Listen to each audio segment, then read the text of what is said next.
ये आवाज़ तो मेरा ख्याल से 13-14 तक भी सुनाई दिया था।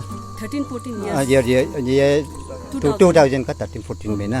भाई में फोर फादर लोग कौन किसको दफना गया होगा वो तो मालूम ही नहीं है तो ना। अभी हिस्ट्री में बोलने से भी तो बुरा एक तो है, वो भी तो कन्फ्यूज ही हो रहा है तो ना। उसको पूछा है तो हम भी कन्फ्यूज हो रहे हैं।